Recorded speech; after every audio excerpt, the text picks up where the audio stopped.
It seemed like everything in 2020 went awry. We saw it all around us, in our homes, our businesses, our communities. And even here, where despite our best efforts, we were not immune to the chaos.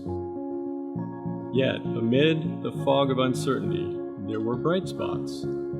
Graduations, babies, weddings, and of course, the heroism of our healthcare workers. And plenty of chances to serve more.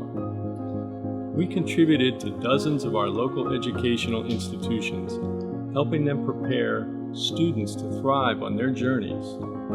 We helped a record number of customers take to the road in a new RV, on a motorcycle, or in a car. And we celebrated with these 700 plus customers who let us help them acquire their first home. It is these bright spots and many others that remind us never to give up and to always remember that we control our response to any event the world throws at us.